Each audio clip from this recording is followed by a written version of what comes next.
the pack to the Cardinals. These guys have had a fantastic start to this season, and they are firing in a lot of areas. Really competitive on both sides of the football and special teams. You can see why they've been winning, and they've gone through a little bit of the quarterback thing. So and it sounds like we have to be ready for both QBs. Could be Kyler, could be Colt. Fortunately, we've seen plenty of Kyler, and we've seen enough of Colt to know how they're running the offense when he's there. So we prepare for both those. I know you guys always ask that question. We got to play some good ball. We're going to have to play really good football to have a chance to be with these guys, because they really can have the firepower. They run the ball a lot.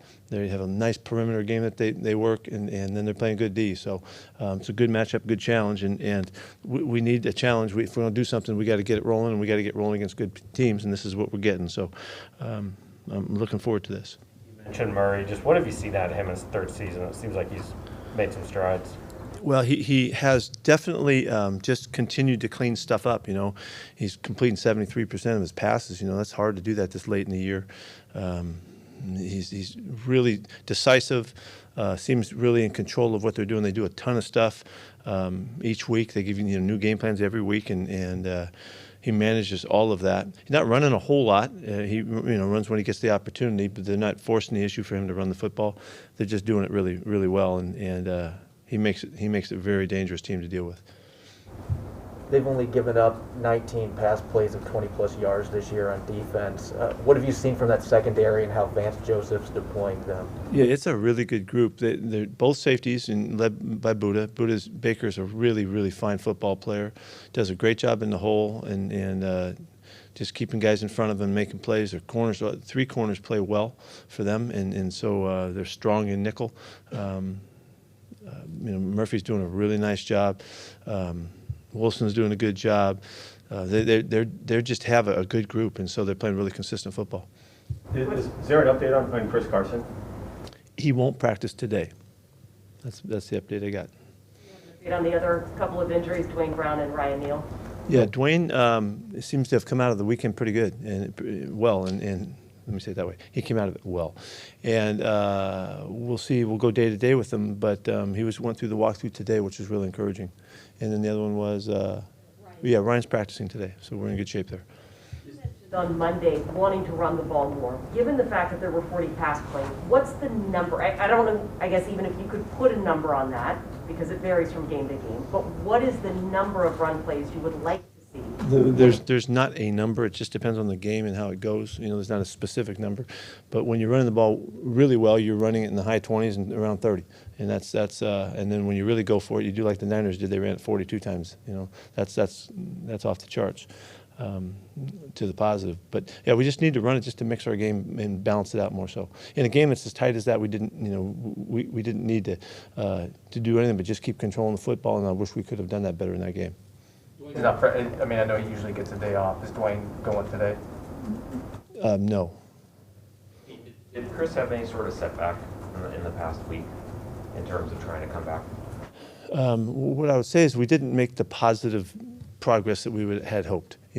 So we're still working with it. So I don't have a good update for you. If you don't mind, just got to wait another couple of days. We'll have more. But he didn't make the positive process forward that we wanted. So we just have to wait. Coach, how would you assess Shane's play calling? Is there any truth to the thought that he's a first-time play caller and he's having some struggles here, trying to figure things out, or how would you assess? Well, let's just look what's happened.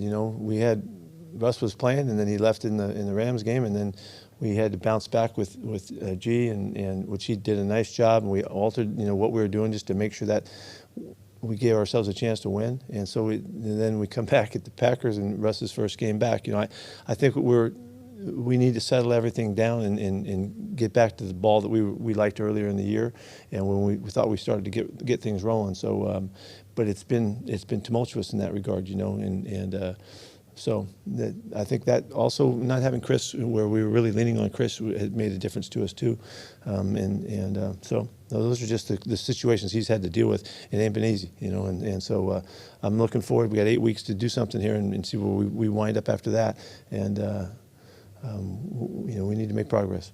How do you feel about your overall running back group? I mean, without Chris, if maybe Chris is still. Well, I like our group. It's been a really competitive group and all that. And unfortunately, Alex has been hampered a little bit by a groin thing for the last few weeks, so he hasn't been 100%. But he's still playing and getting through there. He's done a nice job. He's averaging nice per carries, and he's doing good with the work we're getting. And we need to get him more. But I'm anxious to see us mix our guys a little bit more, and more runs will allow us to do that. I think. Alex had 10 carries in the game, and so everything was really cut back. So that's not enough to really get our guys working. But Homer's got some style to him. DJ does a nice job in a number of areas, and we need Rashad to come to life. And so this is an important time for Rashad to help us. Without knowing how many different runs are in Shane's offense, how does it change without Chris in there, or if Alex is hurt, the types of runs that get called? It's not so much that, although we are. You notice that we are mixing to get the ball in the perimeter some with our guys. We do that to try to gain an edge. I just think it's going to look better than it's looked, and we need it to, and that'll be part of the turnaround. You mentioned the run game. How critical of an addition has James Conner been? Because it seems like he's brought a different physical edge. Yeah, he looks really good. He looks like the best we've seen him in the last couple of years. I don't know why. I don't know if it's the uniforms or what. He's just done really well. He's been really active up inside. He's an inside tough runner, but he's done well on the perimeter too with some screens and things like that, getting the ball out on the edge. He's got 11 touchdowns. So they're really going to him.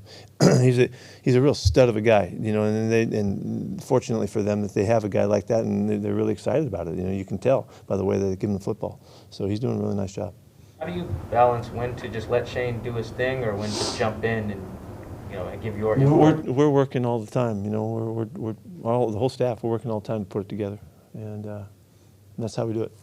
You've talked about your cornerbacks for a couple weeks now being part of the overall defensive improvement. Just now that you've had that tandem together, I think it's been 3 or 4 games. What do you like about those two? They're both really aggressive. They both go for it and take their shots when they get opportunities. They both are really good at the point of attack at the ball. They both make plays at the ball. They've been physical to make their plays. They've tackled well. They're really just playing really good all-around ball. And of course, that wouldn't matter if they weren't staying on top, and we've been able to do that outside. We had the one play last week. Unfortunately, we slip and don't get going, so we don't. That's the one play that gets away on those guys. But stuff like that can happen. But I just think in general they're just doing a really good job, and there's no reason to think that we're not going to continue to get that kind of play out of them. Kind of takes something special for a rookie in particular at that position where you're so isolated and exposed out there. Yeah, it does, And, we watched a guy last week too, Eric Stokes, who was one of the highest rated guys in the draft, continue to play good football, It's a lot to ask those guys to do that. I think they have to have a real confidence about them, and hopefully they had good background too, which we really see that in Tre. And his coaching background has really made him a really sound football player.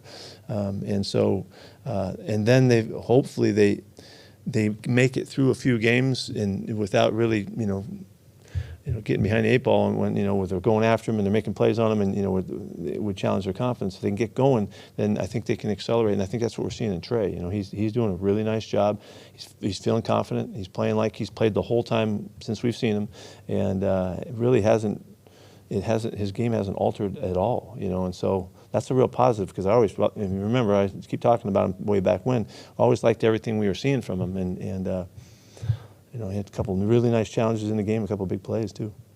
And then just kind of piggybacking off that, your safety play, how are you seeing those two work together these last few games? Well, they're really good. They're really good. Jamal probably had his best game in a while, and most active, and I don't know, he had 11 tackles or something like that, some big plays and a pick, and he did everything well. He did everything in the game plan well. He did a really nice job. Pressured well too, and just did all that stuff. So. I just think the two of them they're impacting players in the game. You can feel them. They make things happen. You see the hits that Diggsy had and another breakup that he was part of. They make things happen, and that's what you're hoping your safeties play like. Tre, there's been a few plays where he just looks really decisive, like the Tre Brown. Yeah. The play in Pittsburgh overtime, and then the 4th down play. What goes into what does it take to make a play like that? Well, he's like I said, he's got a little of that instinct in him to go for it, and he's not cautious about stuff. He's smart and he's technique sound, and when he gets the opportunity, he's willing to take a shot, and that's the next level of play when guys can go out there and play right and do things right, but it's their mentality, and DJ's like that also. They share that same kind of mentality, and that's, I don't want to single it out this way, but that's what I'm looking for in smaller guys, the guys that play a little bit under the profile.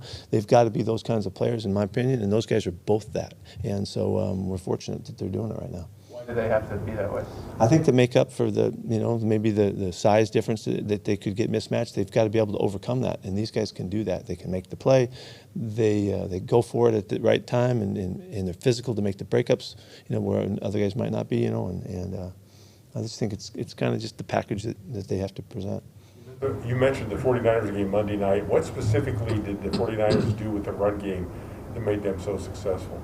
They ran it 40-something times in the game, They were really committed to not letting the Rams pass rush, I think as much as anything. And, they're all fired up about their pass rush, and in comes the new guys and all that kind of stuff. And they didn't give him much of a chance. I think he threw it like 18 times or 19 times in the game or something like that, So that was just the way that they felt. They've had a good feel for playing the Rams. They've been beating the Rams, and I think you got to give a lot of credit to Kyle and the staff.